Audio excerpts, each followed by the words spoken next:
All right, everybody. Welcome back to Beyond the Eye. Do we have any bookkeeping to do? I don't think so. We were talking about the Yeti ad because I was trying to figure out what it was, and I didn't know what it was. Chat's theory was that it was a targeted Goss Harag ad for Rika specifically. Um, but we didn't have too many non-subs in the chat, so I don't think anybody else saw it. You might be the only one. It's only for me. It wasn't a real ad. You hallucinated the entire thing. Oh my gosh. I don't think we have any bookkeeping. Things are pretty standard for the other campaigns. This coming Wednesday, will, unless they cancel it, will be the epilogue of Caesar San. Their final session. So tune into that. That campaign's been going on for like over a year now, so that should be interesting. Tune in and see what they do with that. Thanks, Yotin, for the for the for the gifted sub to Rika. No more monsters. Yota's trying to make sure that you're focused on D&D, not Monster Hunter. Ah, yes, thank you. Now, I no longer have Monster Hunter on my brain. Monster Hunter? Monster Hunter will always be somewhere in the back of my brain, rattling around somewhere. I know, right? Yeah, so tune in this Wednesday at around 7:30 p.m. Eastern for the conclusion to Season Sand. We will find out what they do with that that darn Necronomicon that they've got. I gotta give it to somebody, or they can just toss it in the ocean. We shall see. And then Fridays is just more Dreamwalker, so things are progressing as usual. So let's get into it and do our previously on Beyond the Eye.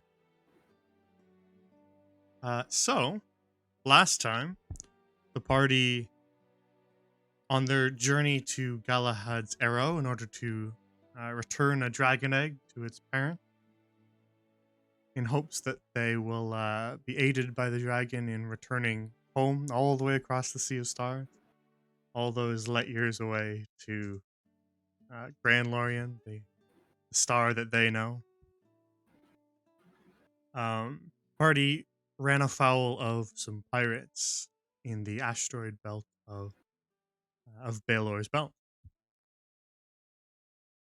And the pirates, the feared Void-Eye Versa, and her massive behemoth of a ship, the Dark Mantle, attacked the party and sent in several boarding parties to kill the crew and take the precious cargo for themselves. But the party managed to fight them off long enough for the weapons engineer aboard the ship, Snacks, to ready his new prototype weapon, the Devil's Blind, and fire it at the Dark Mantle, which successfully blocked their vision long enough for the party's ship, the Valinar Hawk, to escape. Though they are riddled with wounds at the end of that fight, including Adam being at death's door as the hawk sails away. Oh. That was where we left off. It was a bit of a longer session, so we just kind of cut it right there before we got into a whole other thing. So that's where we'll return. Alrighty. Let's first get...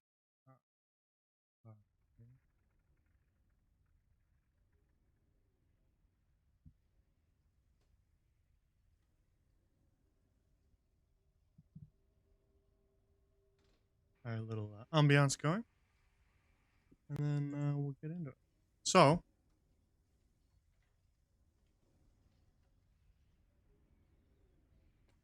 as as you defeat the the Giga Gnome, that massive automaton that Void Eye Versa sent onto your ship, the damage you cause to it makes it malfunction and explode, sending shrapnel everywhere, hitting pretty much everybody in that general area. Adam, Iris, Snacks, the whole gang. Um, that's down on that deck, and then you stand up to fire the Devil's Blind, and a massive blast of gray powder, crackling with arcane energy, shoots across at the Dark Mantle and completely covers its entire hull, blocking their vision and impeding their progress. Without waiting a single moment longer, Captain Hathaway pulls the Valinar Hawk away from the Dark Mantle and in between several larger asteroids into a gap too narrow for the massive Dark Mantle to follow. And with the combined efforts of Captain Hathaway and the Spelljammer below deck, Letally, you and the Valinar Hawk deftly weave around all these massive meteors and asteroids that float within Baelor's belt. So, let's. We got just a bunch of stuff. I'm just going to copy the whole deck so that it all stays persistent.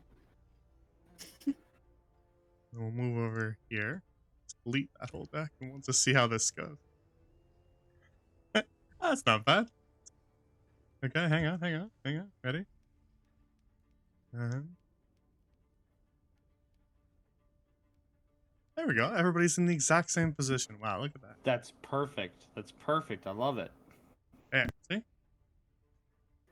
Beautiful.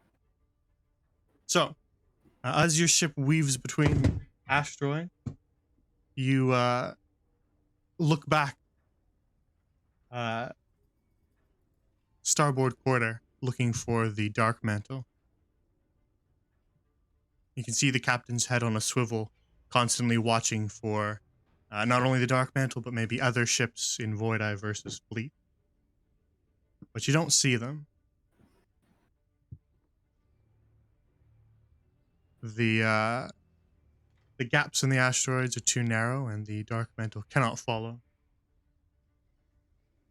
And so you turn your attention to more pressing matter. Your wounded companion aboard the Valinar Hawk.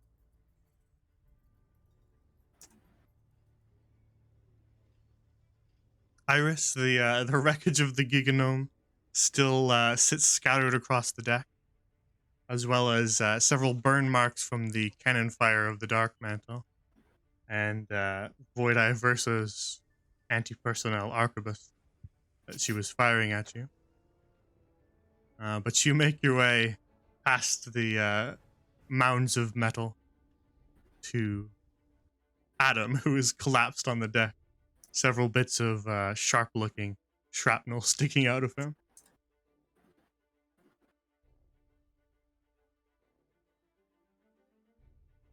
What do you do? I am clearly panicked. Right? I'm going to. How do I describe this?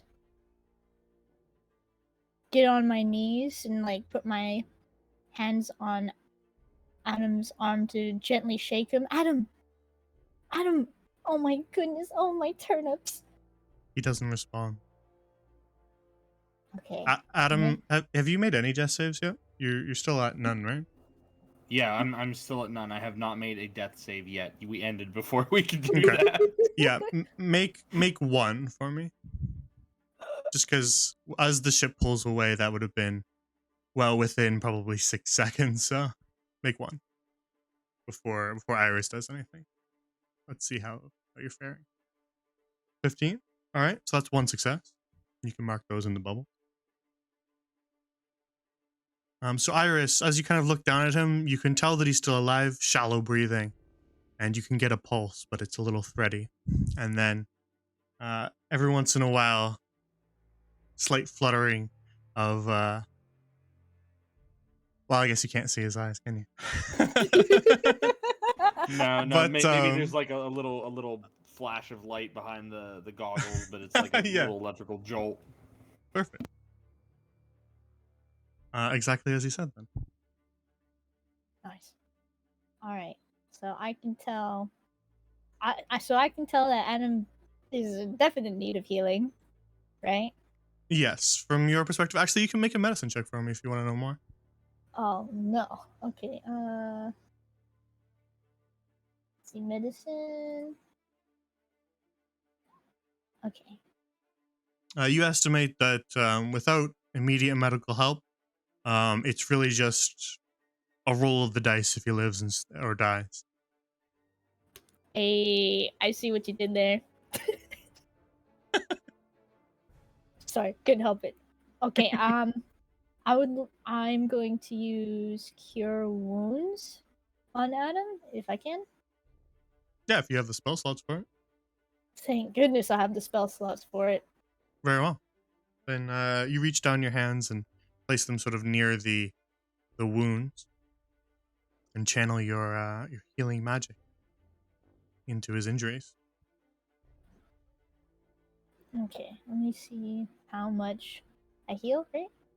Yep, yeah, you just roll the healing. There we go.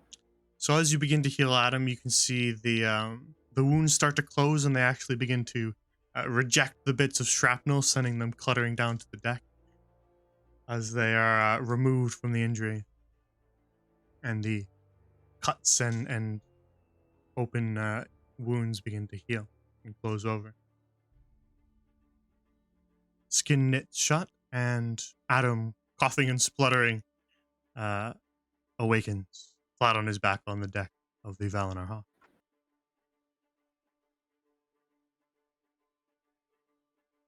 Adam, can you hear me, Adam? Yeah. Did we get away? Yes, we got away. How's the captain? How's Glacy? How's Snacks? How are you? Shh. It's okay, Adam. I came to check on you first. I'm going to go check on everybody else, but just take it easy, okay? Yeah, easy sounds good. Easy sounds great. And I'm just gonna sit here and I like prop my back up against the stairs as I sit there, and I'm just gonna like chill out. Yeah, for sure. I just stay right there. I need to check on everyone else. Glacy, what are you up to as Iris is checking Adam's wounds? Lacey is probably looking at the slashes across her left arm from the failed her broken arm, because remember her arm got smashed by the hammer from Bosun. It was a Fair hammer, enough. right? Yeah, he had like a big mallet that he was swinging at you. Yeah, Galacy just took the shield, shattered it, and came down on her arm because it was in an awkward position. Yeah, I don't know that I that I said that specifically your arm shattered, but if you want that to be the case, you can definitely do that. I mean, we've already bullied Glacy enough. We need to bully her more. The poor Glacy. Choices All are right, no, she's just really sore because we just got bashed into it.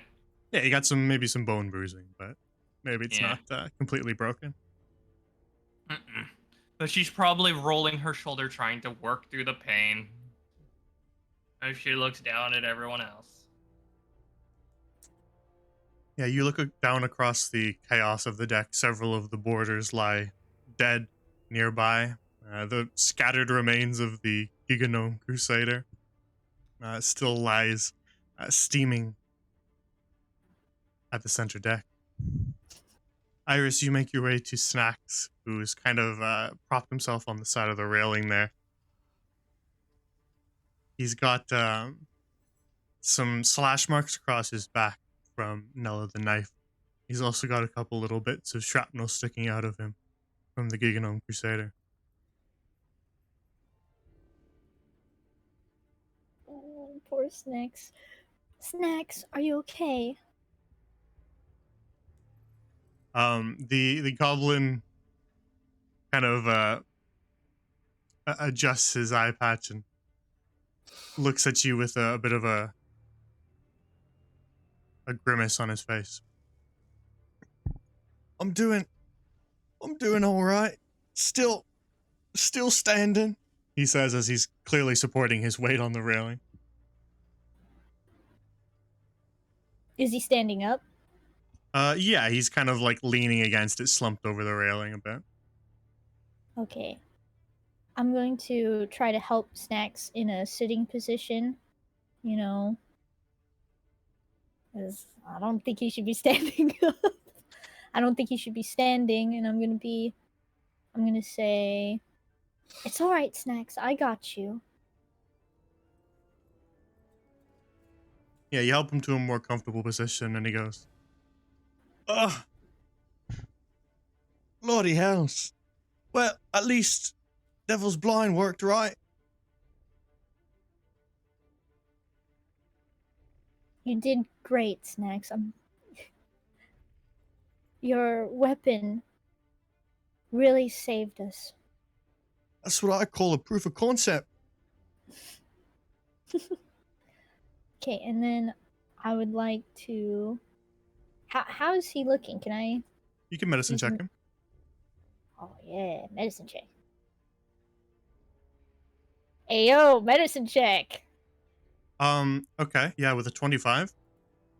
The bits of shrapnel in him are relatively superficial. They definitely sting and smart, but once the shrapnel's removed and patched up, they're just kind of small injuries that will heal over in a couple days. What worries you more as you examine him are those slash marks across his back.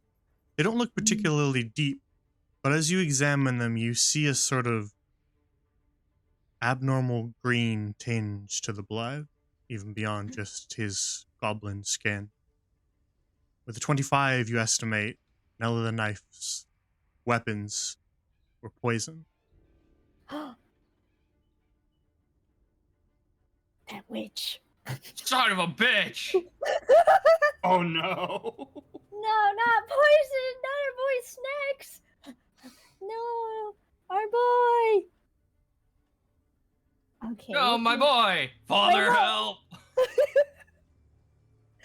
My boy! Okay, is there anything I can do with the poison? Or would it just well, heal? Oh, D&D does have specific like poison related spells, though I'm not sure you picked any of those up. no. You're able to detect poison pretty easily Yeah, I can when it's detect in poison. food and things like that, but as for curing it, that may be a little more difficult. No. Um,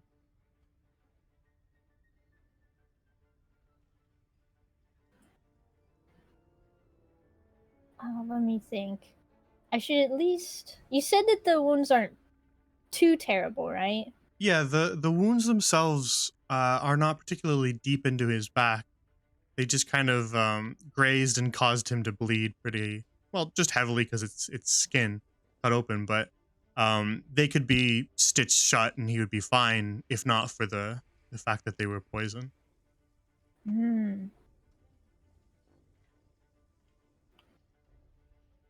All right. So I notice the poison, the poisoned wounds. Is that how you would say that? Yeah. Yeah, I notice the poison wounds and I go, blast it all. Her Well- blades. Oh, What? Why the look, Doc? that. Ooh, that witch. She had poison on her blades. Poison, you mean? Kind of tries to look at his own back and fails. Ooh. But you can stop it, right, Doc? My heart. I'm gonna sit for a second because I don't have anything that can cure poison. You don't To have my an antidote which would instantly cure it. You don't have a spell that would instantly cure it. But those are sort of like I want this gone in a single action kind of thing. yeah. In 6 seconds, this needs to be gone. You do have your kit full of herbalist supplies, and you do have a background in medicine, so brewing something might not be an impossibility for you. It would just take a little Yeah. longer than Yeah. just tipping him an antidote. Okay. Yeah, just the entire time I've just been trying to fight the urge to have somebody say "What's up, Doc?" to bunny folk Irish. Oh my lord! But I didn't want to say it and interrupt. I've been fighting it so hard, so I'm glad somebody else realized it too. Oh my gosh. Glacy is going to come or sort of holding her arm and look at Iris. And kind of just looks at her before looking at Snacks. And then back at her. How long do you think it would take you? Oh. I'll have to brew something. I don't have anything on hand right now. I take Snacks' hand in mine. But you will be alright, Snacks. I promise you, you'll be alright. I'll trust you, Doc. He kind of scans just everybody, looking across at Adam and at Glacy's injuries and Iris injuries of your own, and just goes, "Boy, they really did a number on us, eh?" Very much so. They sure did. But Has anyone checked the captain? I'm gonna look at Glacy. How is the captain? As far as I could tell, he was in good condition. Hmm. And how are you doing, Glacy? Other than my arm, it is probably got bone bruise, but I'm alright. I'll take a look at it in a second. Focus on him first. Alright. I know you said Snacks' wounds aren't that bad, but I'm still gonna use Cure Wounds to help him feel better. Fair enough. That will close the wound. Yeah, it'll close the wound, but I'll still have to probably brew a potion to help our boy. Alright.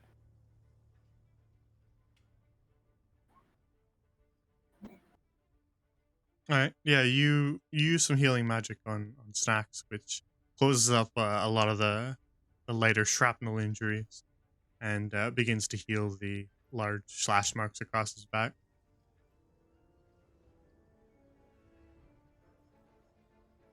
There, see, Snacks, you'll be okay. I just need you to take it easy for a bit, alright?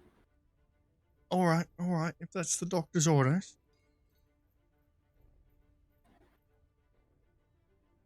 Alright, and then I'm going to stand up and look at Glacy. Yes.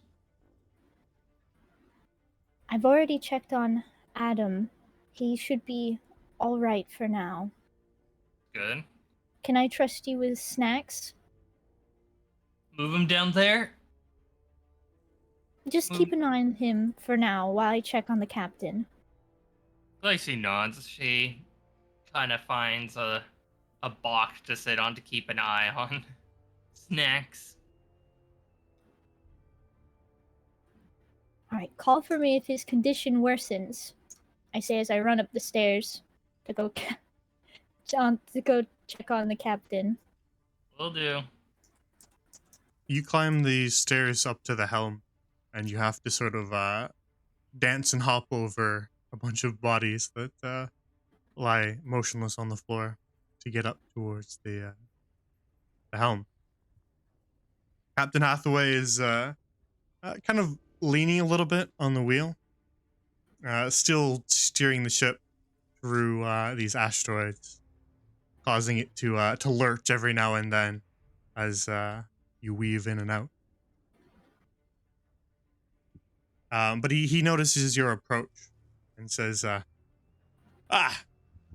Miss Moonmender, how is my crew? They're faring all right for now, though I do have some concerning news about snacks. Yes? Let's hear it. Well, one of the boarders, unfortunately, wounded snacks, and their blade had some poison on it. So I'll have to brew something for him as soon as possible. Well, I have heard stories of Nella the Knife. That's the one you refer to, yes? Nella the Knife. She did have knives, all right. Hmm. Wanted in 4 different circles. Oh, turnips. Well, I say as I look across the deck of the ship. I don't think she'll be hurting anyone anymore anytime soon. That is good news. Tell me, Miss Moonmender, is her body still aboard, or is she adrift on the Mare Astra? Oh, her body is still aboard, Captain. Why do you ask? Well, if her body's still aboard, then perhaps her weapons are too. Oh my goodness, Captain, you're right. Then that means I could have a sample of the poison. Indeed. That was my thought as well. Oh, that's a relief to hear, which is odd to say about having poison on board. Indeed. And the others? Are they quite all right? Adam is looking in a bit of rough shape, but I was able to heal him some. Glacy. I want to Yeah. add, Iris, this entire conversation, he has like multiple crossbow bolts sticking out of his chest. Oh gosh. Oh yeah, I forgot. He kind of just tanked those. Whoops. Yeah, he shot these guys. Oh no. But okay. What was I saying? Oh yeah. Adam is doing all right. Good. But I'm more concerned about you at the moment, Captain. He looks You're down not- at the bolt sticking out of his chest and goes, just a scratch. Nothing I haven't healed from before. Scratch, you say, Captain? Aye. No. That's not a scratch, Captain. If you don't mind me saying, that needs looked at. Well, if you've got any remedies left over when the crew is all healthy again, then I wouldn't say no, but I'd have you see to them first, before myself. You're very noble, Captain, but I do believe the rest of the crew will be okay. But if the captain of the ship is not, well, It is simply the position of a captain to look after his crew before himself. and that is a very noble thing, Captain. But as a doctor, and as I see, can I do a medicine check on the captain? Mhm. Okay. Yeah, medicine check. Yeah, you're rolling high today. Heck yeah, for now. You're in medicine mode. Um, yeah, you take a look at it. His injuries. He does seem pretty tough. He's a rather large hippo. He can handle quite a bit of punishment, but you get the sense that maybe he's downplaying his injuries a little bit to try to get you to focus on the other. But maybe they're a little worse than he's he's saying. Okay. Heck yeah, medicine checks. Alright. So I'm gonna look at his wounds and then look up at him and say, I appreciate you putting on a tough act, Captain, but here, I let me heal you. And I'm gonna use my last spell slot and hopefully not regret it. Girl.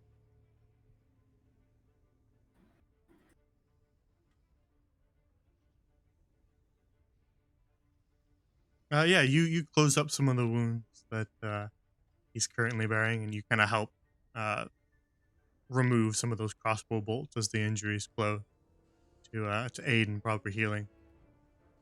The captain doesn't really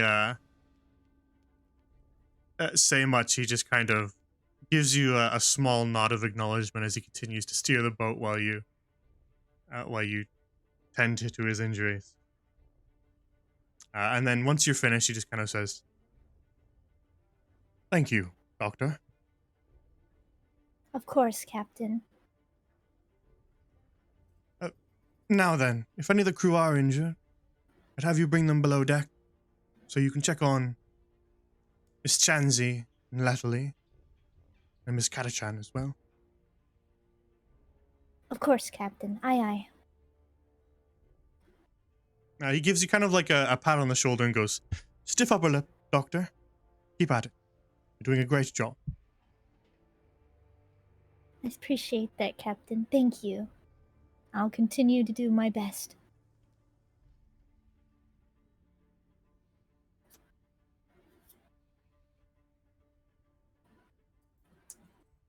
Oh, sorry, I Alright. should have removed this off. Adam.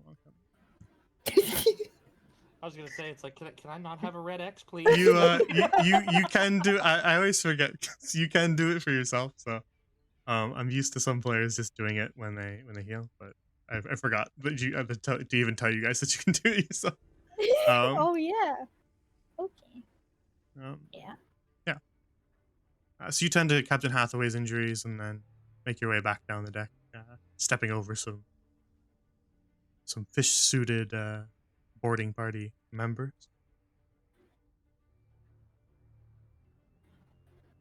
Alright, so I'm going to scuttle over to Glacy and Snacks first.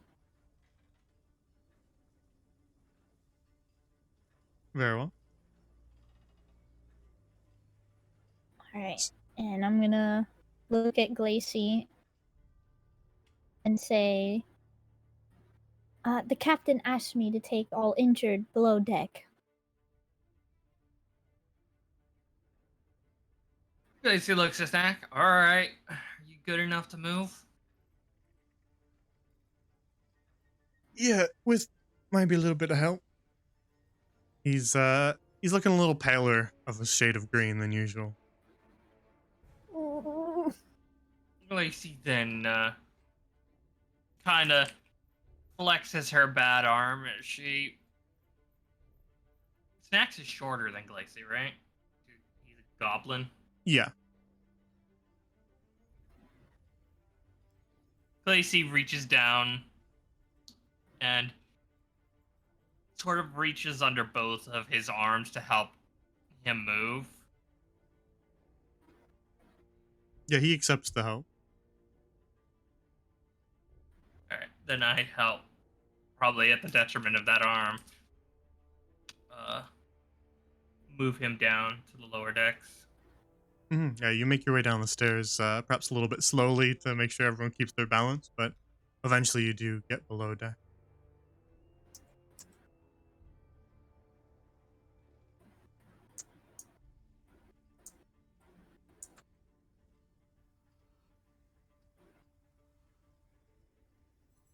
All right. Iris, you make your way over to Adam, who's still Yeah. sitting against the stairs. Yeah, I scuttle over to Adam. Adam, how are you feeling? Uh, a lot better now. Thank you, Iris. I just need some time to rest. Of course. The captain asked me to get all the injured below deck. Will you be able to walk on your own? Yeah, I think I can manage. I think I can manage on my own. And I brace myself on the stair and get myself up. Um, and I kind of cast a glance around. It's like, is everyone else okay? For now, I've already checked on the captain, Snacks, and Glacy. Though, Snacks, my ears go down as I think about the poison. He's not looking too good, Adam. The boarder that attacked him had poison on her knives. Do you think she might have antidote on her? Like on her person? The captain mentioned that at least I could get a sample of the poison, but if she may have an antidote, I just need to run up there and check. I give Iris a little pat on the head and encourage her to go check while I stagger my way downstairs.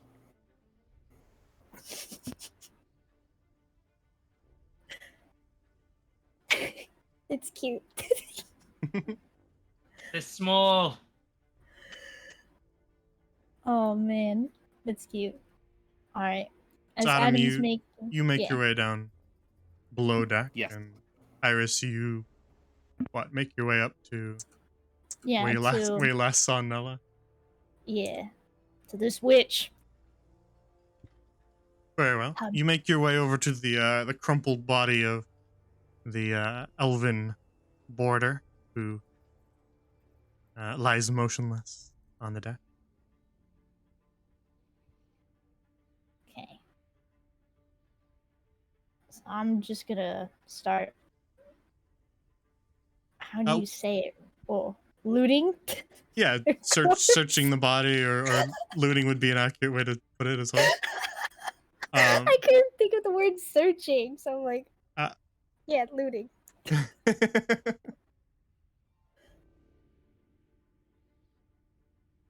I will say, first things first, as you approach the body, you adjust your monocle. Lying kind of scattered around Nella where she dropped them, you can see two daggers. One slightly larger, with a kind of wicked-looking curve to the blade. The other smaller, closer to a thin kind of almost parrying dagger. Mhm. But as you adjust your monocle, the vicious-looking curved dagger faintly glows with a poisonous aura. The other one does not. So The other that's one, good. the other one being the one that you got stabbed with. Oh. All right, Can I pick up both of them? I'm gonna pick up the poison one, like carefully, obviously. Mhm. I don't want to cut myself. Yeah, it's got kind of like a leather-bound handle that you can grab it by, but Alright. it's more the blade itself that's glowing. Also, Rika, you have been gifted inspiration by Bluefin in the chat. Yo, it's a Rican tie. Indeed. Sorry. All right, cool. So you can Thanks, mark Blue. that down on your sheet. Thanks, mate. I have a feeling I'm gonna need it later. Yeah, so you lift up the poisoned dagger, and as you examine it a little closer, now that you know that it is poisoned, you can see that there's this kind of oily sort of liquid smeared across the metal of the blade. So is that the poison? Like she applied it? Yeah, sort of. She slathered poison onto the blade so that um, when it cut her target, it would poison them as well. Hmm. And so she did that. She might have poison on her person, right? That's my thought Yeah, well, process on you it. can continue to loot her if you want. Yes, I will continue to loot this corpse. Yeah, so you search through a couple little satchels that she's kind of got around her belt loop. And you find some scattered gold coins amounting to 7 gold. As well Nice. as well as she does actually have another dagger tucked into her belt. Um, and then as you search through another leather pouch that's fastened tightly to her hip, you find a small little glass vial, carefully stoppered with a little cork. It's filled with an oily looking liquid. Does my monocle react to it? Does It it? does. It has that Mm, same poisonous aura. there it is. Gotcha. All right. Does she have anything else on her? Nothing else. Clearly, this was just her combat attire, plus a couple coins she had lying around. I guess she does have some earrings if you want to take those. She's got a couple piercings in her ear. Mm, could I sell those? Potentially, yeah. I don't know if you would find anyone in Baelor's Belt or on Galahad's Arrow to sell them to, but maybe if you got home, you could. Sorry, I just started getting money on the mind. Yeah, Nah, so she's got some piercings.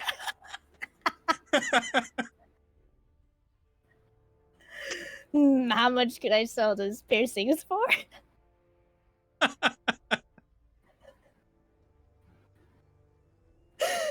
Oh gosh. Nah, I'll leave them. I'll leave them. Fair enough. Oh gosh. So Alright. you now carry both the poison dagger and the vial of poison. Along with 2 additional daggers? Yeah, Is she it? does have 2 additional daggers that are not poison. You can take those if you wish. Heck yeah, I am now 2 daggers richer. Yeah, for sure. For sure. Oh, and I got 7 gold. 7 gold richer.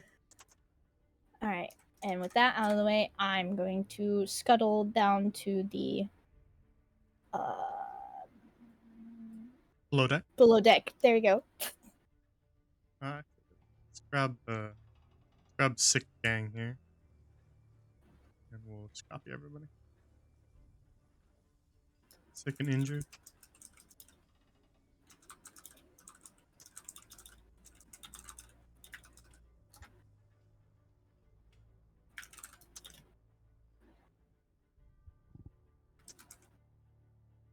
All right.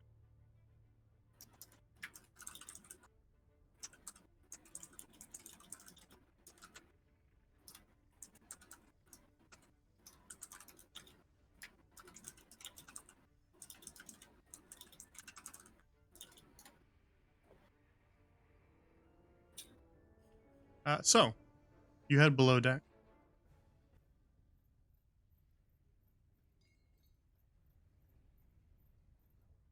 Iris, you make your way below deck. I don't remember which bunks are whose, so Adam, basically, you can put yourselves on your bunk.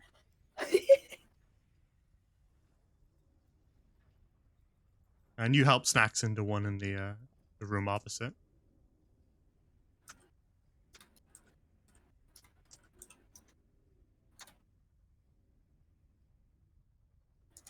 So where do you go first?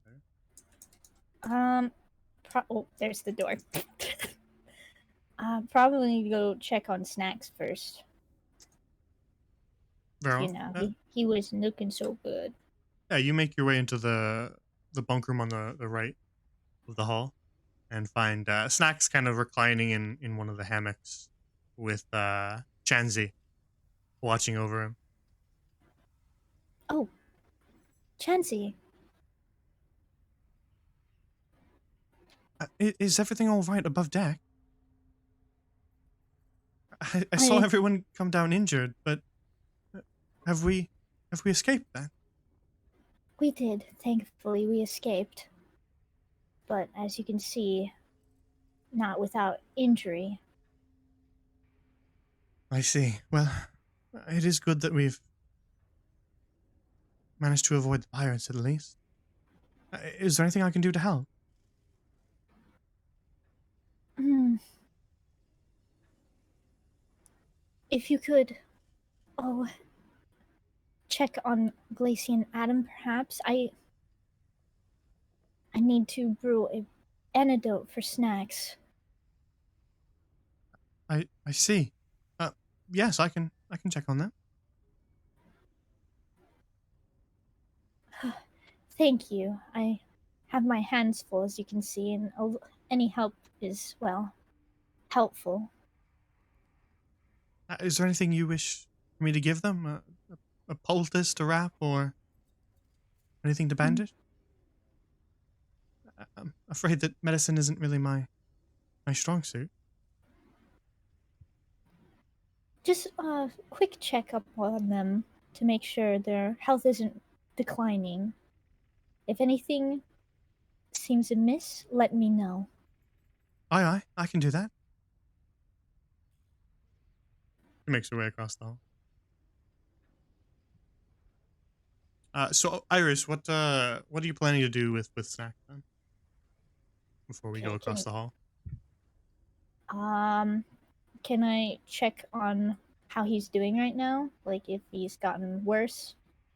Yeah, we're gonna kind of keep that 25 that you rolled for his condition, and we'll just kind of roll that along. You know Snacks, you know what's wrong with him, so it's easy for you to monitor his condition, right? Um, Okay. so you do notice that he's definitely gotten a lot more pale. The shade of his skin is more pallid now. Um, and you can see that he's kind of got maybe a little bit of shakes as well. He's kind of got the chills. Ooh, my Uh, boy. but otherwise, the rest of his injuries have healed. So those at the least are better. Alright. So that means all I have to focus on is the poison.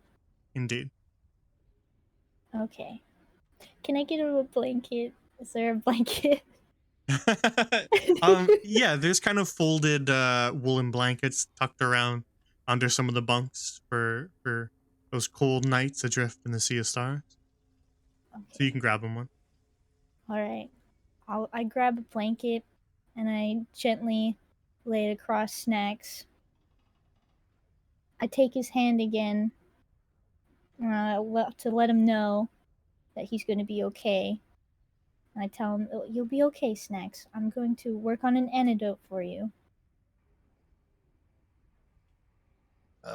All right. I trust you, Doc.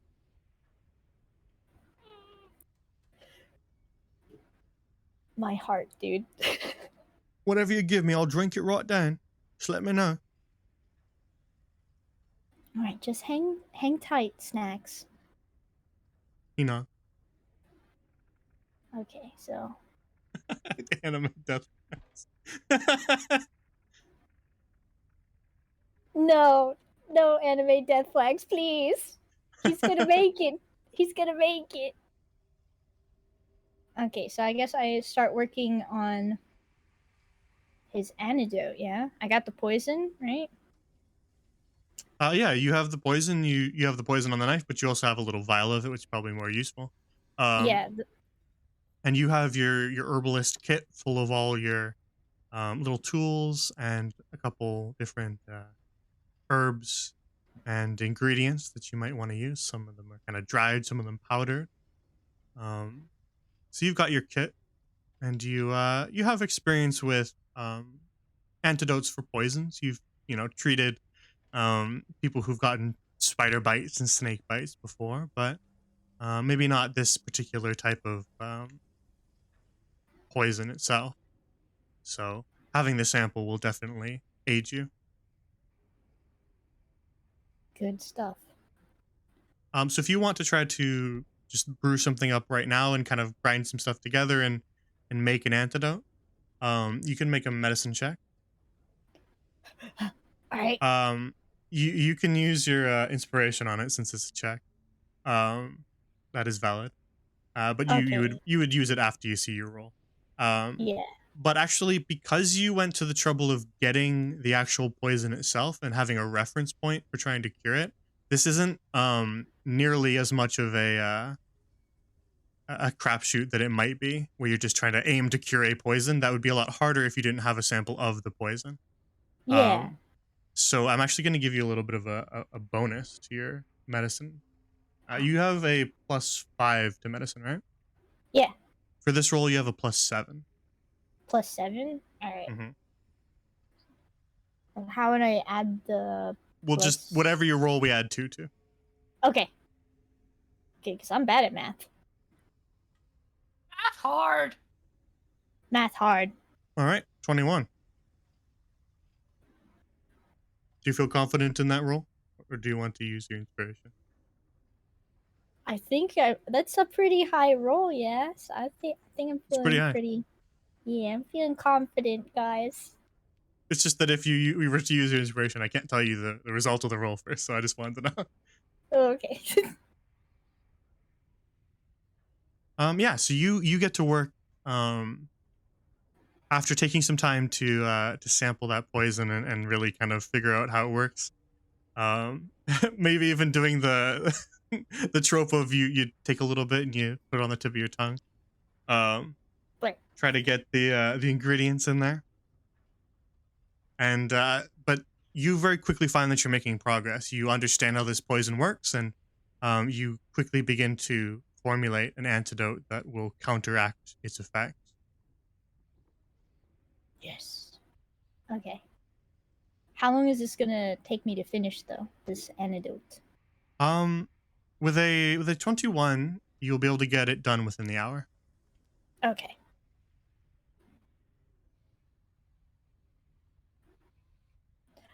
So as you work,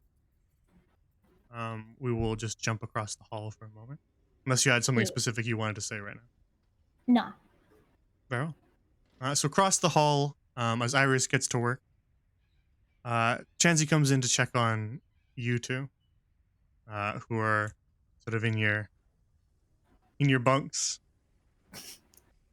reclining and resting with your various injuries. Chansey kind of opens the door slowly, and says, "Are you all right? Is there anything I can get you?"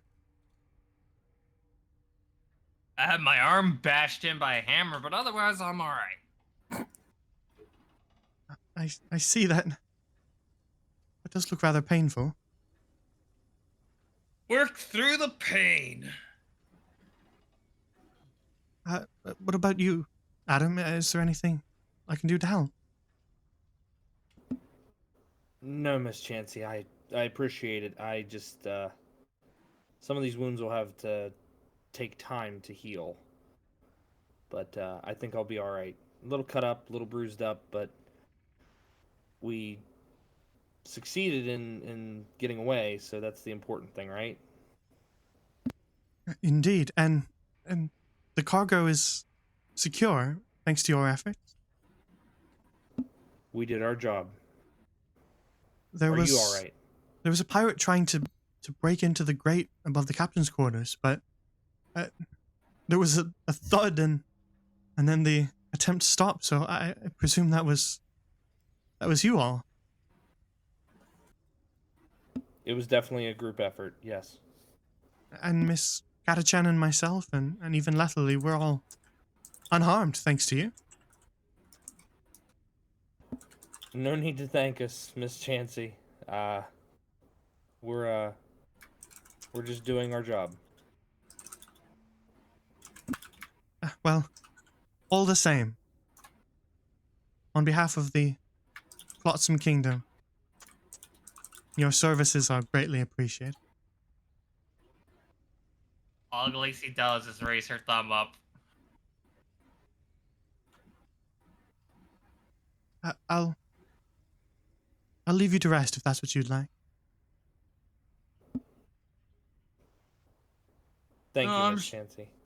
I'm sure he would love the rest. He almost died. She looks horrified. I cast a glance over at Glacy. It's like she doesn't need to know that. But I say it with my eyes, my little electric blue eyes. I just glance. The thumb And that was convey this raised. thought.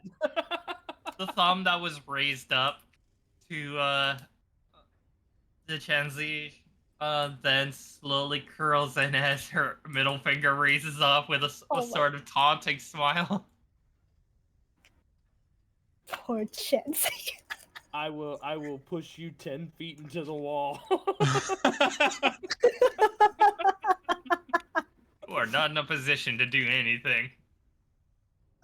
You're right, I'm not, but neither are you.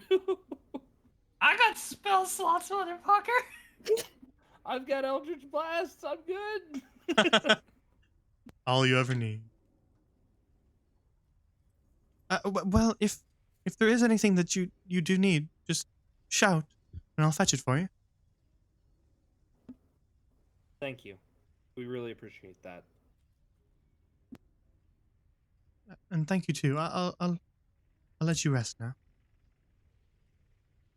She gently closes the door behind her. She makes her way back out.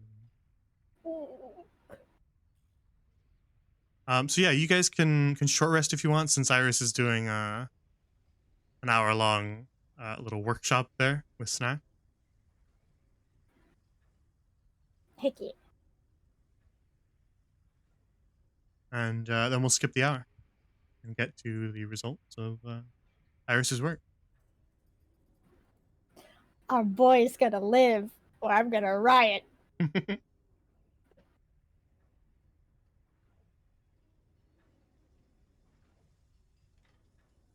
Yeah, so just make sure that you short rest. Use any hit dice that you want to. Regain any features that you regain. And at the end of an hour of hard work, Iris, you come up with your antidote. But for the sake of imagination, what do you imagine it to be? Is it a potion that he drinks? Is it a powder? How do you picture it? Definitely a potion. Nothing Yeah. too fancy. What Right? color? What color of potion? Ooh, what color? Yeah, what kind of consistency is it? Slimy? Is it a liquid? Does it Well, sparkle? Of course it sparkles. It Very is well. a sparkly liquid potion. That's green. Green. I mean, yeah, that's classic antidote color. That fits. Yeah. Can't go wrong with classic. Can't go wrong with the classics. Yeah, so by the end of it, you have a small little bottle of liquid, sparkling in green, that you present to Snacks. And he's been looking kind of progressively more pale throughout the hour. By the end of this hour, as you present the potion to him, he's now more of a mottled gray than green. And he kind of weakly reaches for the potion that you present him, and just kind of, with a bit of a half smile, just goes, "What's it taste like? Don't." It might be a little bitter, but it'll help. Trust me. As long as it helps.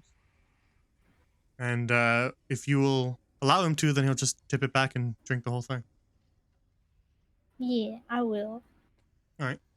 So Snacks' recovery is aided by you, but I am gonna have him roll a Constitution save because his own strength should come into a factor, but it'll be enhanced by your antidote, and you rolled very well on your medicine, so it will be greatly enhanced.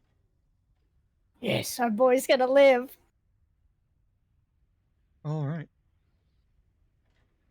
So he rolled a 14 on his Constitution save, which isn't great. But your antidote boosts that up to a 22. Yes! which is well within the margin of a success. That's right. Our boy's Uh, gotta live. So he tips up the whole thing and swallows it all and kind of gives a little, oh, you're right, that is bitter. Sorry, I couldn't really make it any sweet or anything. No, that's all right, Doc, I understand. Sometimes the medicine goes bad bitter. But thank you for your hard work. Of course, Snacks. Anything to help you and the rest of the crew. He kind of sits there for a moment and just goes, it feels warm. Spreading all the way down to my toes. Is that what it's supposed to feel like, Doc? Out of character question, is that what it's supposed to be like? Well, he did have the chills before. He was freezing cold, so he feels quite warm now. So probably a good sign. Okay. Just wanted to double check. Yeah, of course. Okay, but I'm gonna smile at Snacks and say, that means it's working. Good. I do feel a little bit better. Not quite as chilly. You can already kind of see a little bit of color restored to his face. It's kind of a slow process, but he does kind of look a healthier green, if you will. And so you estimate that your potion is working. Your antidote has had an effect, and it is counteracting the mechanisms that Nella's poison was affecting on him. Whew. Success. Just gonna let out a breath that I felt like I've been holding forever.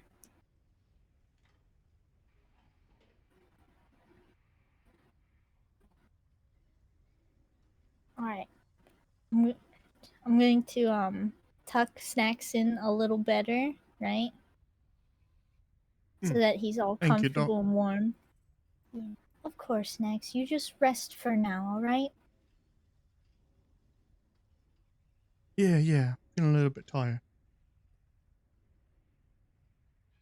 He just kind of nestles into his bundle of blankets and drifts off.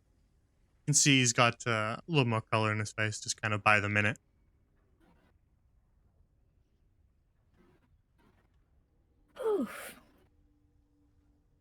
Alright. And then I'm gonna go ahead and make my way out quietly as I can so I don't disturb the boy sleeping. Yeah, you quietly creak the door open and shut. Chanzi's just nervously pacing in the hall. And she sees you as you enter. Is Snacks going to be all right? Oh, Chansey, yes. Snacks is going to be A-okay. She breathes a sigh of relief and says, "Oh, good.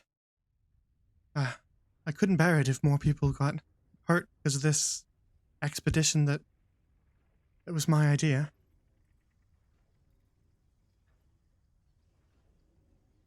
I agree, but you shouldn't feel guilty, Chansey. You know. I understand, but still, I do. I know, it can be hard. I understand.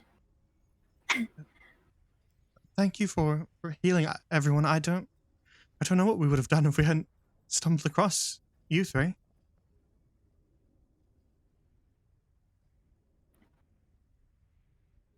Honestly, I'm glad that you all did stumble across us, even though we kind of came here involuntarily. Indeed, I certainly wasn't expecting Vordi Versa on this side of the sphere. Yes.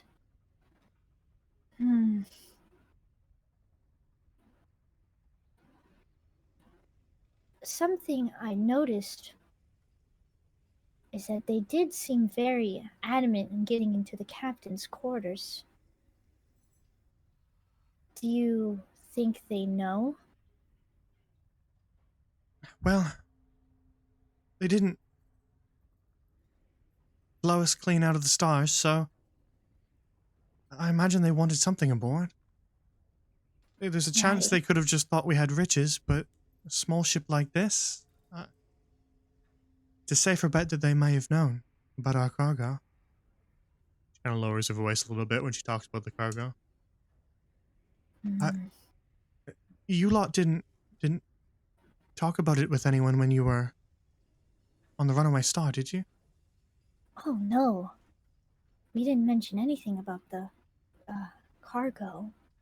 And not our quest to Galahad Zero either, right?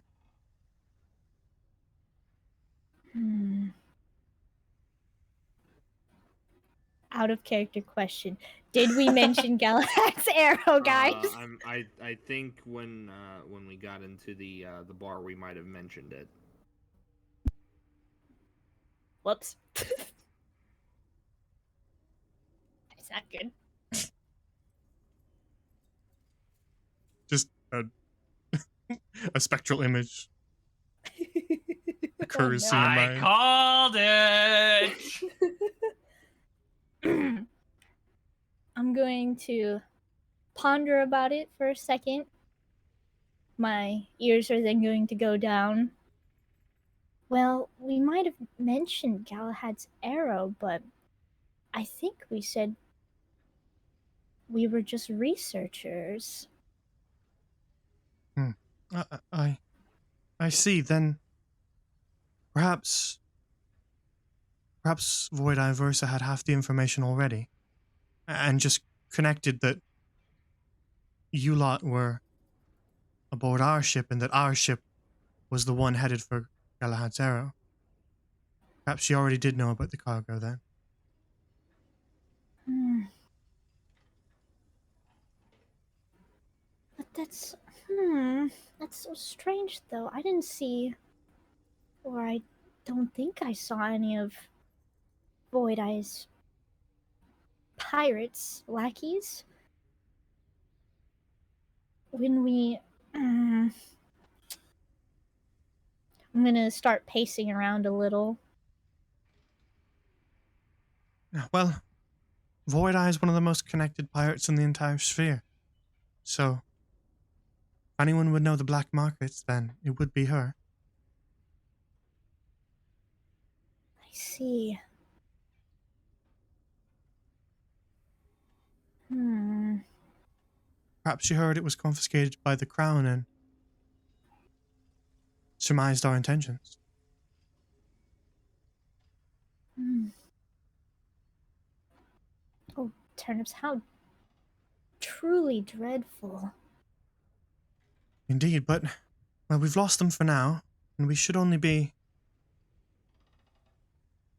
a day's journey from our interception point of the arrow. Days, huh? All so soon already. Indeed. We can't spare another minute. We need to make for the arrow. Hmm. And well, before we get there, I'll make sure everyone's back in tip-top shape. Indeed, we'll need to be wide-eyed and alert once we reach Galahad's arrow. Who knows what may await us there? Hmm.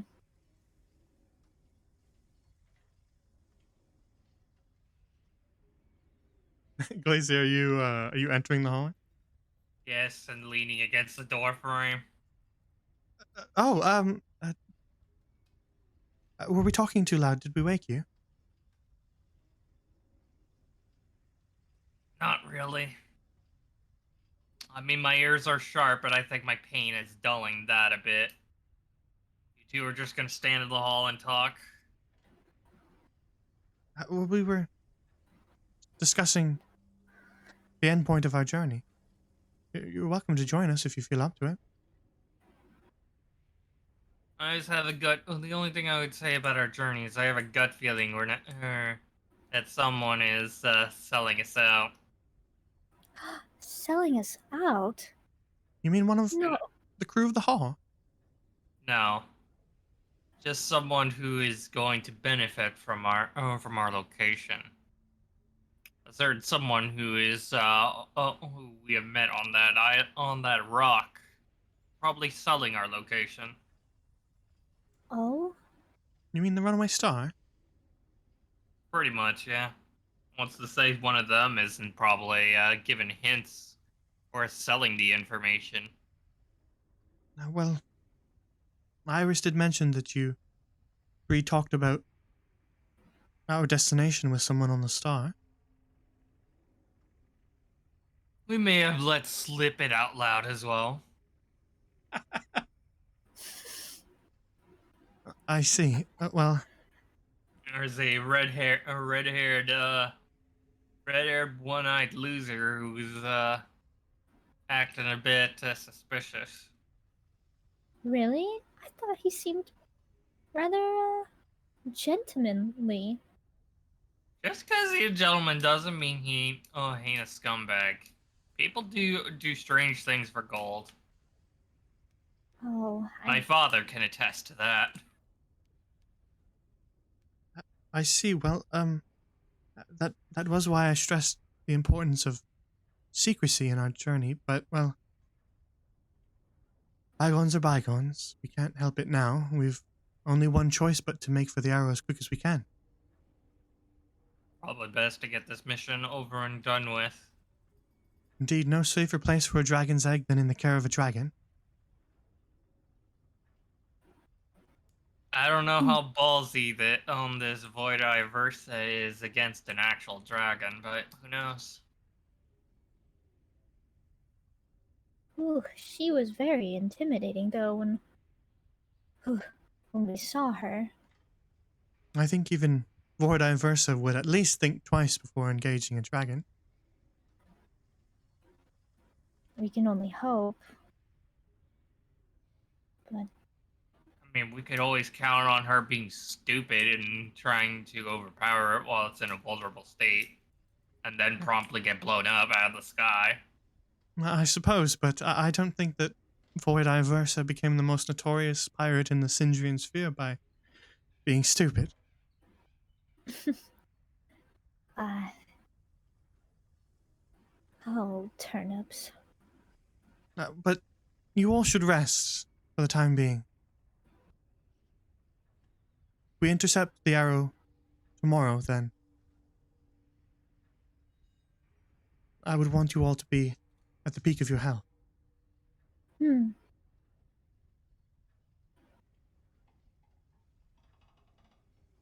Lacey nods. She pushes herself back right, off from leaning. Still rolling her bad left arm.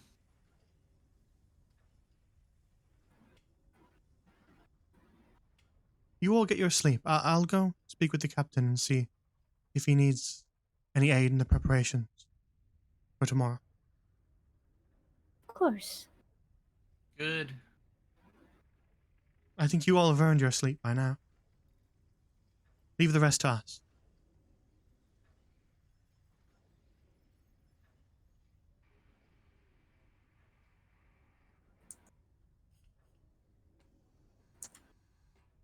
She makes her way above deck, up the stairs. Up.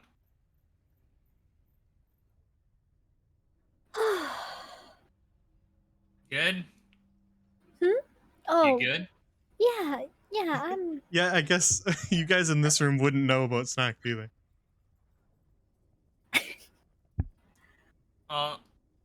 Glacia looks down at Iris. What's the status of our friend? Snacks. He should be all right. I was able to brew an antidote for him, and now he is resting. That's good. How are you feeling, Glacy? My arm is going to be a little wonky, but otherwise I'll be alright. That's good. You look tired. You should probably get some sleep. Oh, yes. Um, yes. Something, Penny, for your thoughts. Just a little frazzled, I suppose, from everything that happened today. I do not blame you. Such is the nature of combat. Oh, combat. That was very chaotic battle that we had.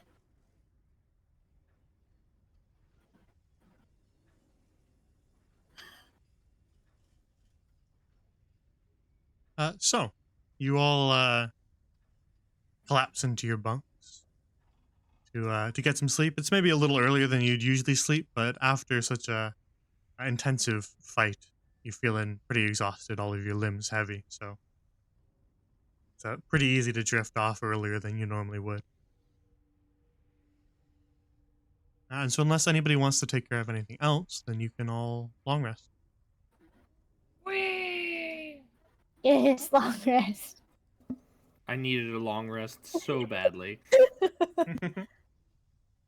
Yeah, I don't think I have anything else to say. Kind of. I think the only thing Iris is going to be mad at Adam. Mad at me for what? What did I do?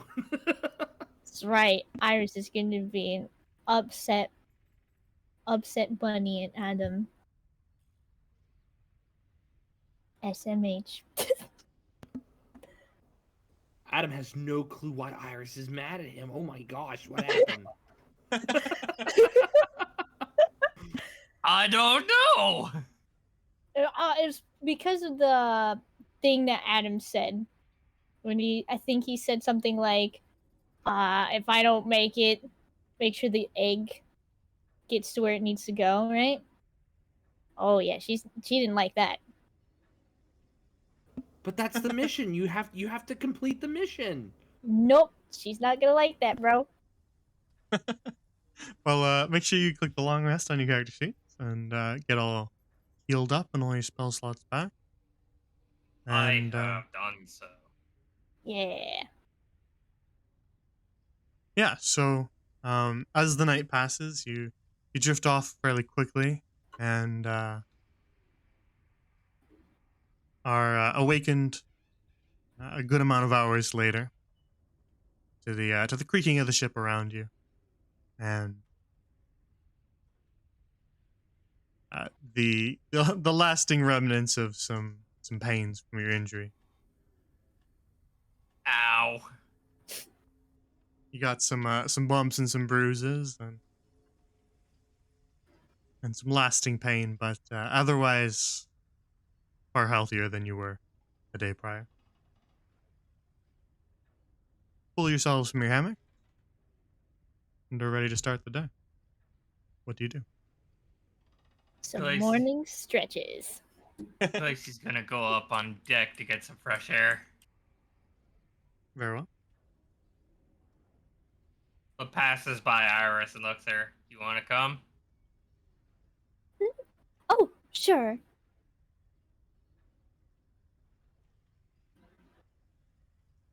Alright, and then Iris is going to follow Glacy up deck.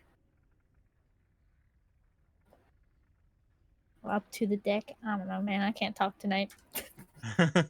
Adam, what are you doing? I'm going to do some stretches of my own, and I am slowly going to make my way up there. I was on the brink of death, so I'm moving a little bit slower. Very well. Hello, ass.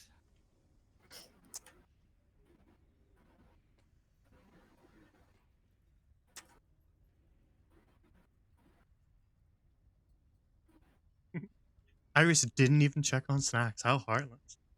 Oh, snap, snacks! Just kidding. I'm So just kidding. cold, so cold. No, no! My boy! I can't believe I forgot about snacks! Oh, it's the worst! Iris like walks up onto deck with Glacy, and Glacy, you just see her like suddenly like have this startled realization, and she just like sprints back on deck.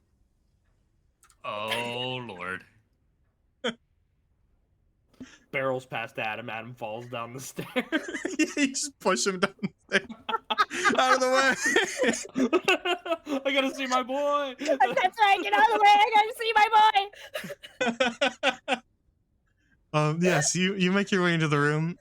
Snacks is kind of sitting on the edge of his hammock. Clearly, he's kind of just rolled out of bed as well. All of the normal green color of his skin is back. He looks quite healthy. He sees you enter and goes, "Oh, Doc, morning." Oh, morning, Snacks. What'd you put in that antidote thing? I feel great. Kind of hops out of his hammock and does a couple jumping jacks and squats to kind of show up. Oh, nothing special, but it's just good to see that you're up and at 'em, Snacks. And clearly looking so much better than yesterday. Yeah, I feel much better. Thanks for all your help, Doc. Of course, Snacks. Poison wasn't fun, but feel better now. Mm. I'm just glad that everyone is okay. So we ought to get above deck. We're reaching the arrow today. Captain's going to need help. Oh, that's right. That's today. Oh,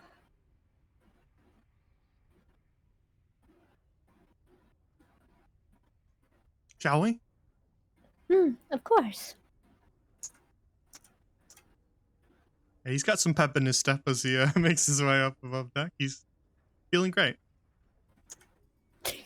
You're such a worry wart. What? I called you a worry wart. No. Just right amount of worried. Okay, Gare. All right.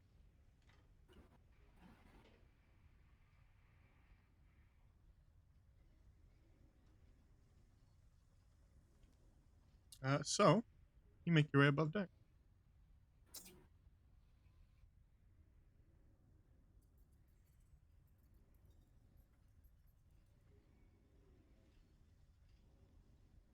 Whee!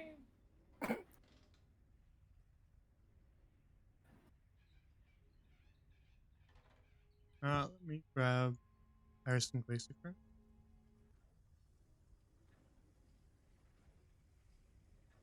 That was an for that to do. It's cut off right now. Cool.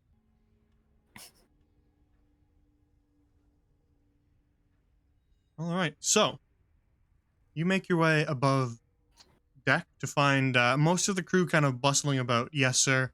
And Kalia Katachan racing back and forth, tying off ropes and keeping busy. But as you make your way up onto the deck and get a look at your surroundings, you can see in the distance, off starboard side, far off, kind of gleaming, heading in the same direction as you, a comet.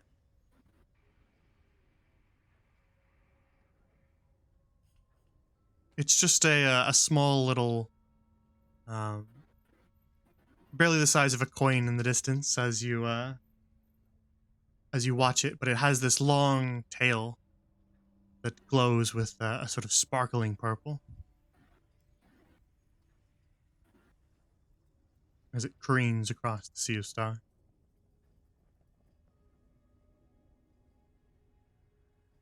Captain calls out from behind you.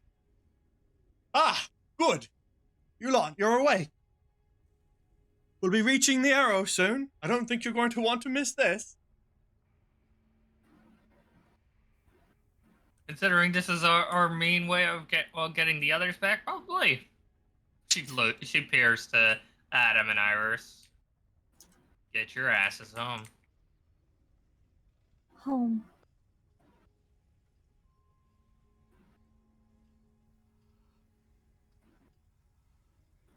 Sure, you want to go home and be with your family and whatnot, yeah? Hmm. I'm looking forward to seeing my brothers, my sisters, and my parents. Then why the dour tone?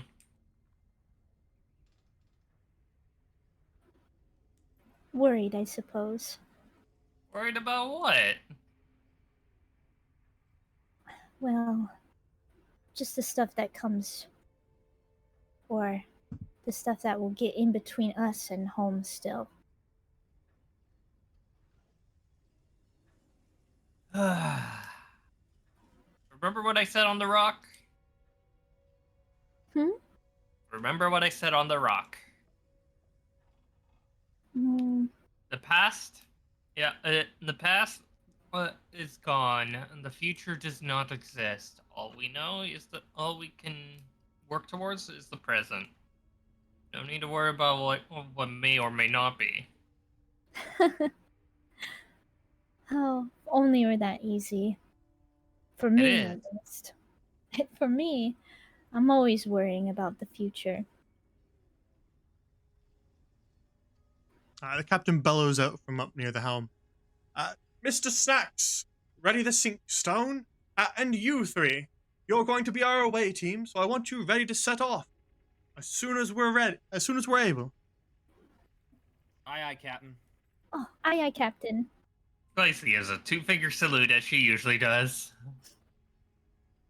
Ready any supplies you may need? Make sure that you get one of our sending stones from Miss Chansey.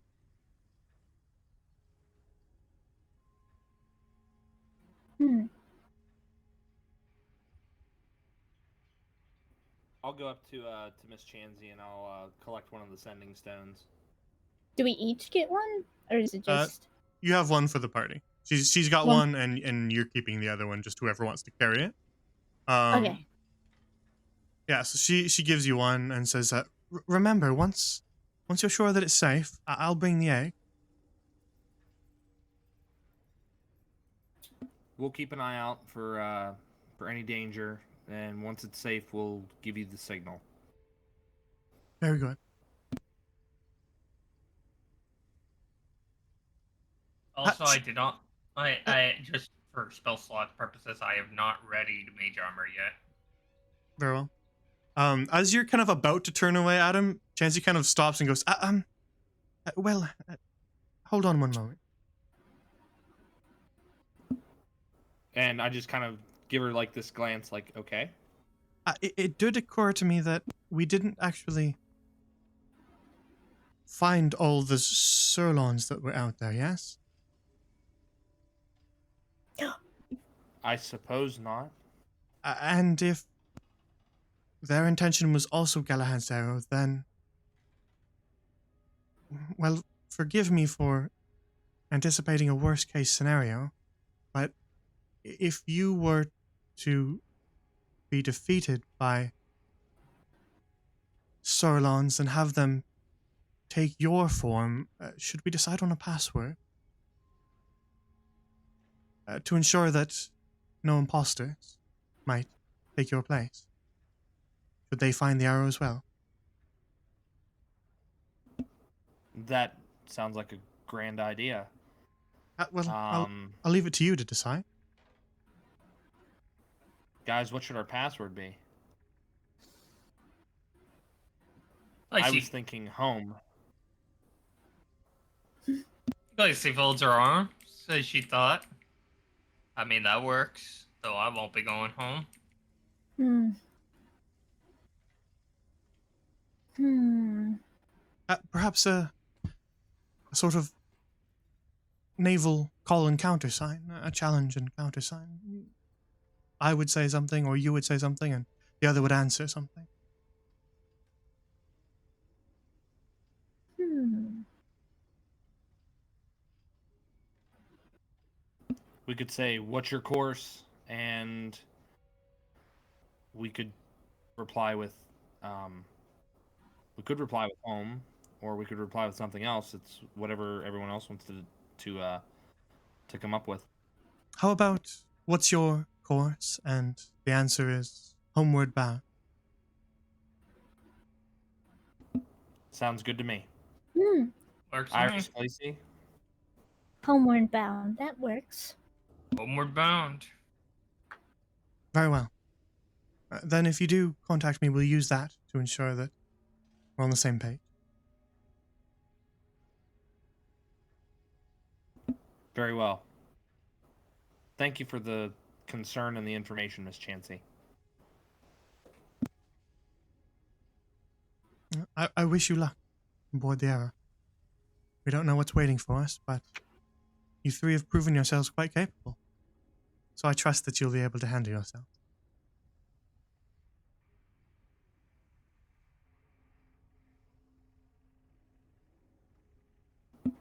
I nod my head and I slowly make my way back down to the others. Yeah, with that, the captain barks more orders and she rushes off to go help.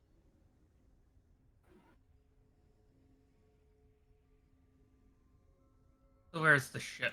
Where's the little ship to take us off?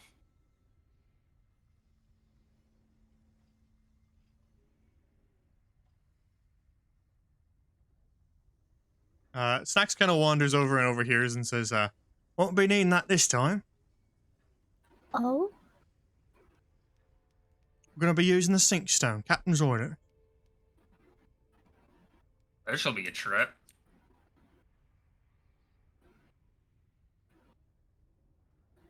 Right, you lot. What is a sink stone? Right, you've probably never used it before, huh? Well, in the Sea of Stars, there's not really an up and there's not really a down. You know?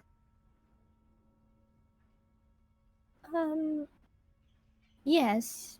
We experienced that on the The Runaway Star. it's one minute star, thank you.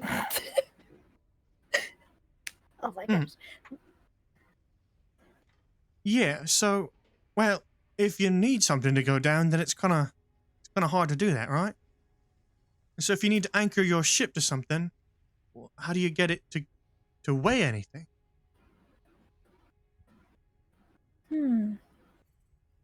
That's where the sink stone comes in. Special rock, inscribed with runes.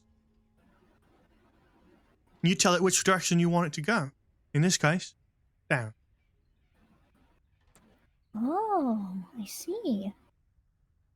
Way we use it, we tie a rope off to it, and then you can rappel down the rope and use that instead.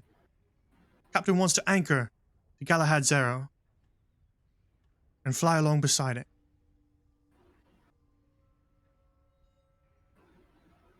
Repel?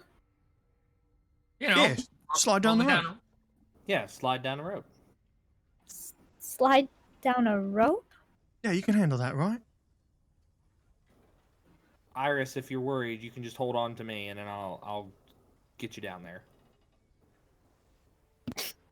Iris is gonna look at Adam, and she's gonna be looks upset at him for a second. Lacey in the background looking to the pair of them. Da, da, da, da, da, da, da, da. Glacy? Yes. Shush.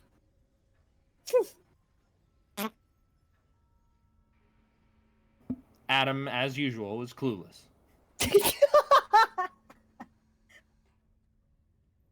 Your score in intelligence constantly amazes me.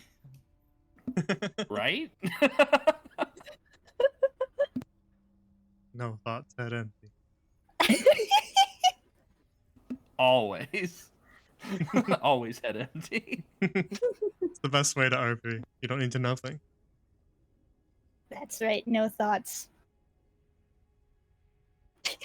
So Snacks kind of bustles off after being assured that you guys will be able to handle the sink stone. He bustles off to continue his preparations. Eventually, you can kind of see him lugging this large, vaguely spherical stone covered in carved runes and chalk marks and wrapped in a big rope. You can see him kind of hauling it across the deck as he begins to tie it off.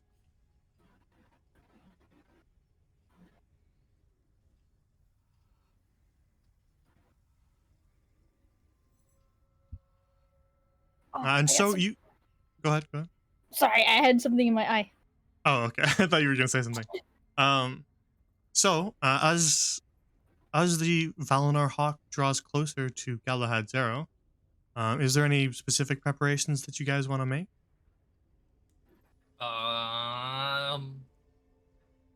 I am. I think I've already chosen my spells that I have available to me at the moment. Very well. I don't think there's anything else I need to prepare. I don't think I need to prepare anything either. But I'm gonna look at Adam and Glacy, and I'm gonna look a little stern, right? And I'm gonna ask them, Glacy, Adam, I want you both to hold out your pinkies right now, Why? because I want you both to make a promise to me.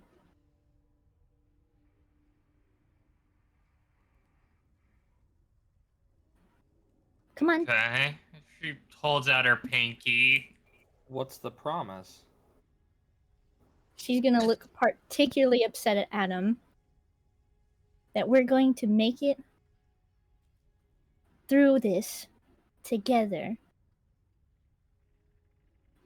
That we're all three of us are going to be okay at the end of this.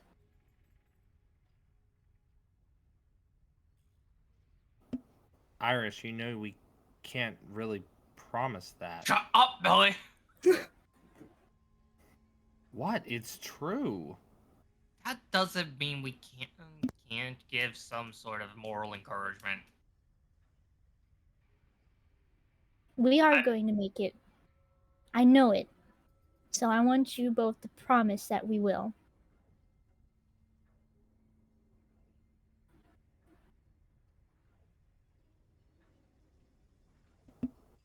I looked at Glacy and then I looked at Iris and then I hold out my pinky. Alright. And then I wrap my pinkies around your guys's and I shake them a little.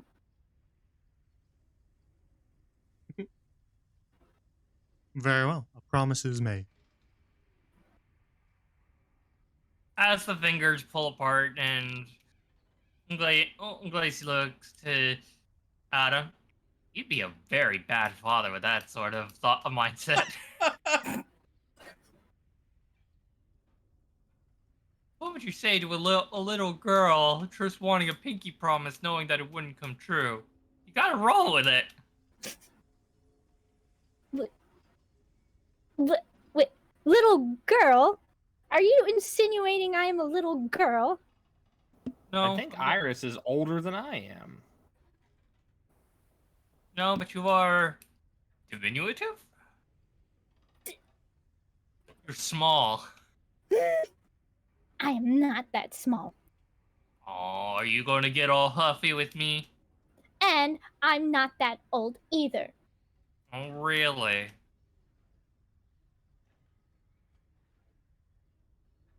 Is Iris actually the oldest member of the party? Is she really? I don't know how old Glacy is. I know how old Adam is. I don't know how old Glacy is. Adam's what- Adam's 20. Adam's 24.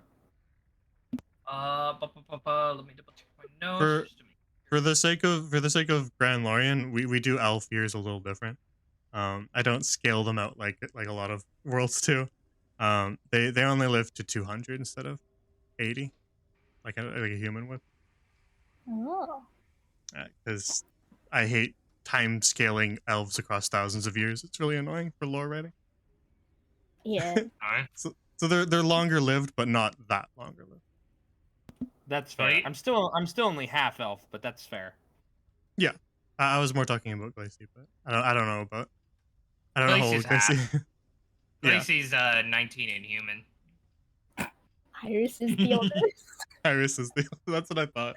She's 27. We gotcha. No. Come on, Grandma Mom, let's over go. here. Let's go, Mom.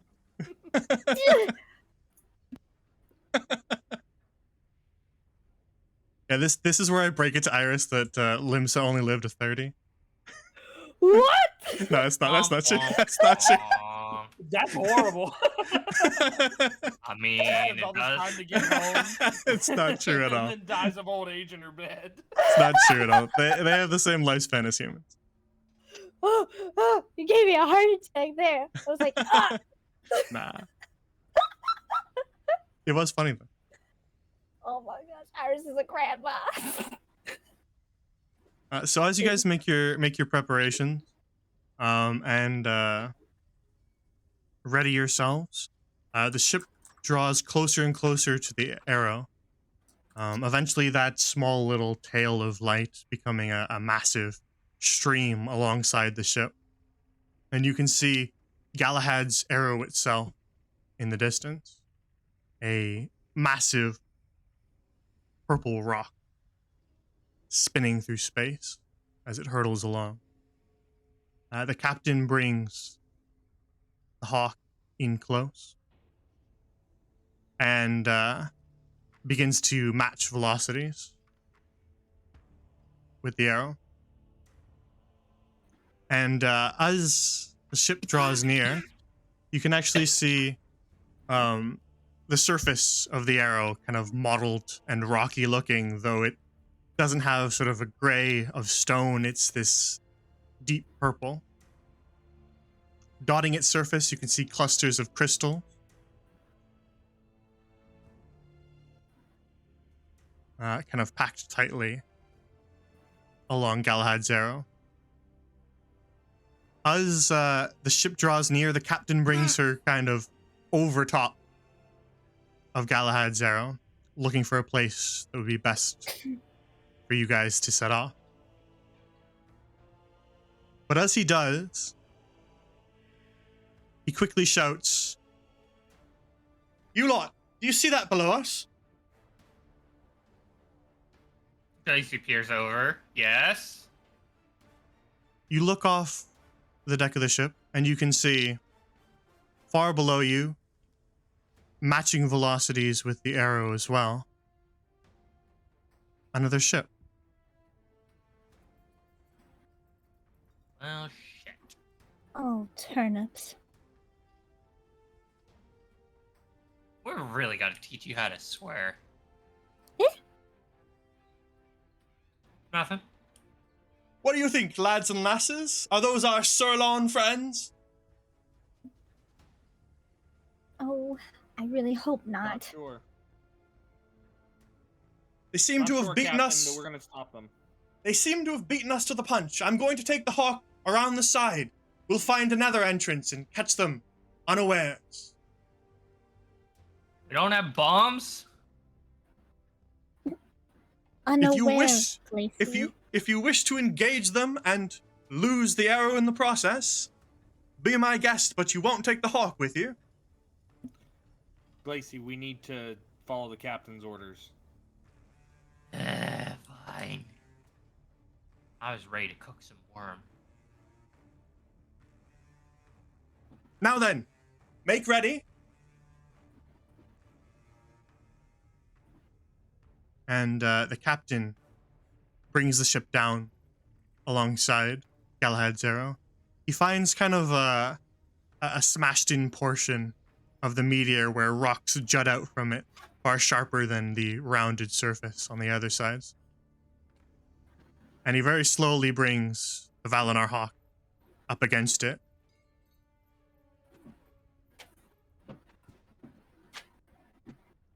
Let me just take a second copy.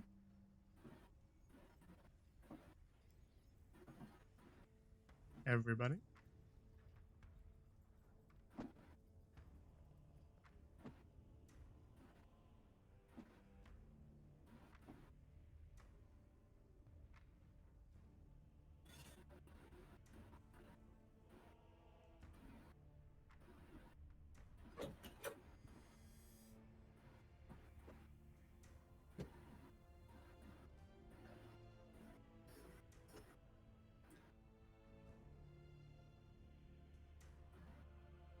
And as the captain brings the Valinor hawk alongside Galahad's arrow, he brings it closer and closer, and then eventually Snax throws the sink stone from the side It drifts for a moment, and then you see those carved runes begin to glow as it yanks down hard on the rope it's attached to.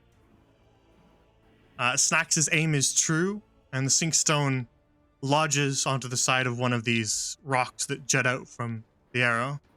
And now, the Valinor Hawk is tethered to Galahad's arrow.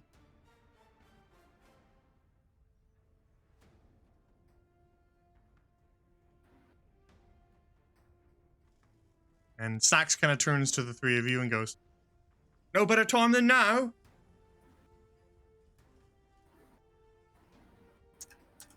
Glacy looks at the other two. You good? We have to rappel down that? Yeah, so the rope attaches to the side of the ship and then is fastened tightly and all the way down to the sink stone, which glows softly in the distance. Oh, turnips. You scared? I'm just, never done this before. How You'll be heavy fine, is remember. Iris? She's 115 pounds. Damn it. I was about to have can carry Glacy kick her up. across.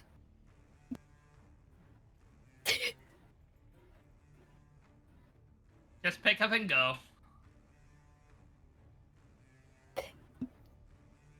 I have Iris climb on my back like piggyback style, and then I'll rappel down. Very well. Alright, Iris is gonna cling to Adam like a cat. It's like freaking out. A spastic cat. Oh, please not a spastic cat. That's Um, she's like clawing at his face, and he's like, ah. yeah, before you begin your descent, Adam, Snax hands you these leather-bound gloves so that your hands don't burn against the rope with padded kind of palms. Oh That's yeah, fun. that's a good idea. Yeah, I definitely put those on. He hands them to you and just kind of nods and goes, "All right then, good luck, you three." Thanks, Snacks. As Glacy's usual response, 2 fingers before she would start to rappel down.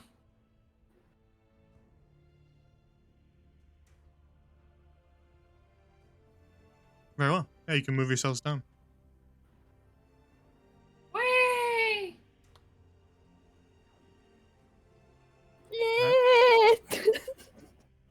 Chansey calls out, "Good luck, everyone," as you rappel down the rope and make a solid landing on the stone below. This kind of cliff's edge jutting out of the side of Galahad's arrow.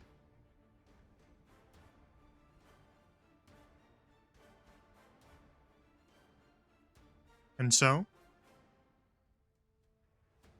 you've Shall we landed. get a move on quickly?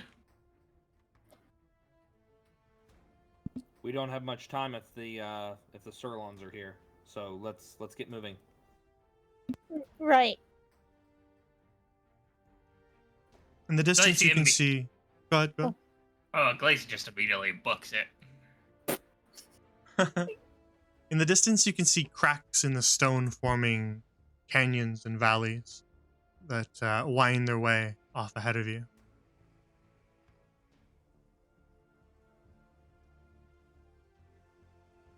And so you progress. You make your way into Galahad's arrow. The comet now hurtling through, and you guys aboard.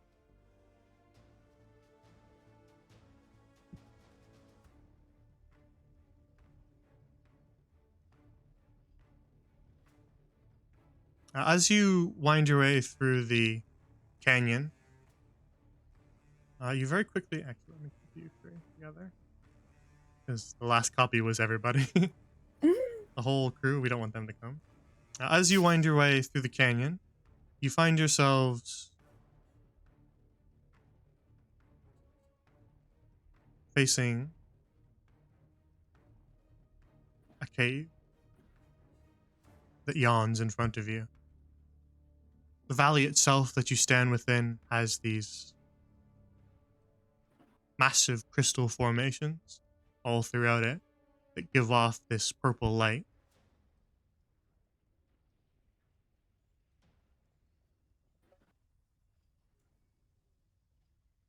Gracie kind of slows down, but doesn't stop her movement. If we finish these up, we're gonna have to come back and collect a few of these samples. Ooh. If there's time, we don't know what we're gonna run into, Glacy. Well, that's why I said after we're done.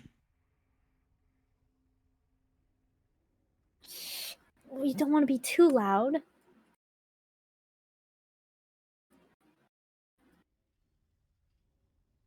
But, Just be mindful of our surroundings. hmm.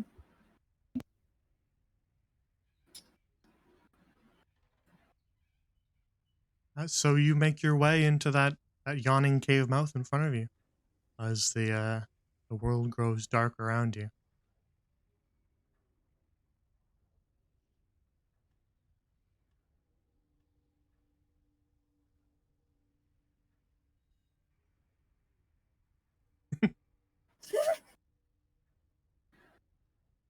Cave mouth.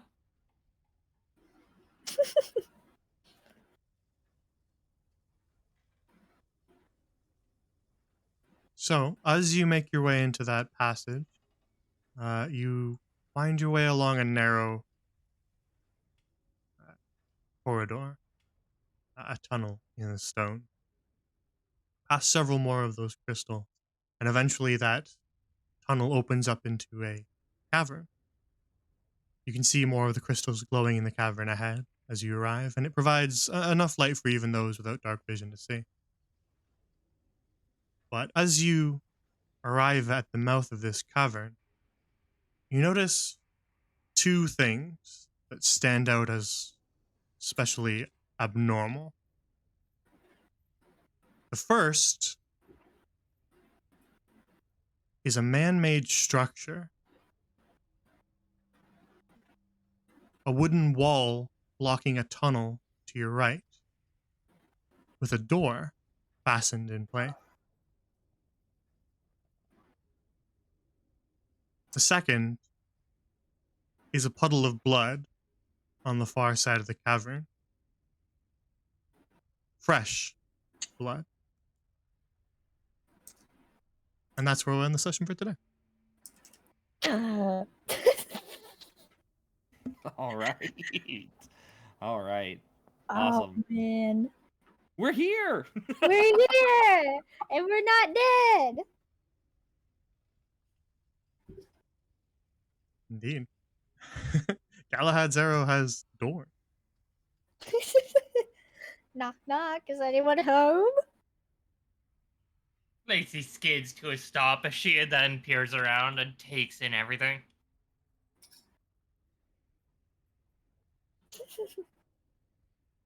All right. So, off the top of our heads, does anything interfere with next week? Nope. Nope. No, sir. Very well. If anything changes, let me know. And we can work something out. But until then, we'll pencil it in as a yes for next Monday, 7 p.m. Eastern. So to allow you guys to head out if you want to, we'll let you tell everyone where to find you. Speaking of, I managed to finally secure a YouTube handle. So now Yay! YouTube, you can find me at YouTube / Sorceress Glacy. Yeah, I was gonna say you go first. So you're Sorceress Glacy on pretty much everything, right? Twitter and Twitch and things like that. Officially, now I am. Yeah. Very well. Yay! That's easy to find. So next we'll go with Rika next. I feel like I always do Rika last for some reason. So we'll do Rika What? next. You gotta save the best for last. Well, too bad you're on. going second this time. Dang it! Oh. I already typed the command, so now you have to do it. Well, sup, cool cats. I'm Rika35 on Twitch. Rika35 does art on Twitter. And my YouTube handle should be Rika35. Very well. And then, last but not least, Jotun. Tell everyone where they can find you. Val, hello everyone. It is I, Jotun Redwolf. You can find me here on Twitch at twitch.tv/Jotun Redwolf. You can find me on Twitter at Jotun Redwolf CH. Very well. So, that's where we'll end it for tonight. Before you guys leave, I was trying to work it out in my head as we were discussing the end of the stream. I think probably best to do it now rather than later. You guys can level up. Yes! Yeah! Are you serious? Yes! Woo! Fantastic. We So might need this. We might try need this. try and get that done before our next session. If you have any questions about anything, shoot them my way. And sir. we'll return to some stronger heroes as they delve deep into Galahad's Arrow, the mysterious comet that arcs its way across the Sindrian sphere every 50 years. Ooh, Now then, exciting.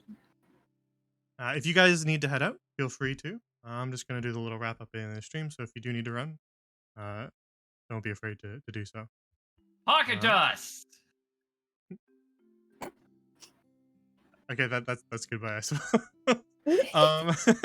So Chad, if you want to be kept up to date on stream schedule stuff and anything that I'm doing, then follow me on Twitter at that link.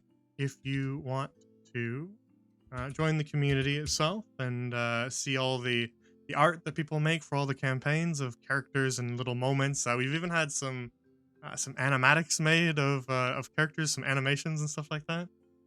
Which Ooh. look really amazing. So if you want to check all that stuff out, join the Discord. It's not just for the players; it's for anybody. And then, if you want to get caught up on streams, maybe you missed the last couple sessions, or you just started today watching this campaign, then you can go watch the archive on YouTube. I move all the VODs from here over there.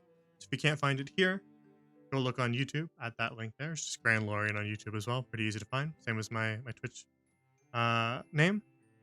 And lastly, if you want to learn more about the living world that all my campaigns take place in, then you can read the World Anvil at that link there. It's like a wiki for factions, deities, kingdoms, continents, everything that exists within this world that I run all my campaigns in. This one's a little bit different because it's off in space. And I don't have all that stuff on the World Anvil quite yet.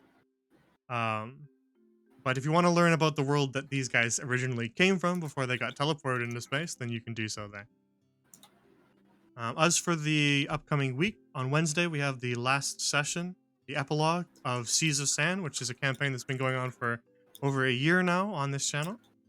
As that party decides what to do with the very dangerous artifact Necronomicon that they just seized from the villain, but were unable to destroy. It keeps healing itself every time they try to destroy it. And so they are stuck with now, well, what the hell do we do with this book that's incredibly dangerous that we can't destroy? And so they've got to choose between all the factions they've met so far across the campaign, who they want to entrust with it in order to try to research how to destroy it.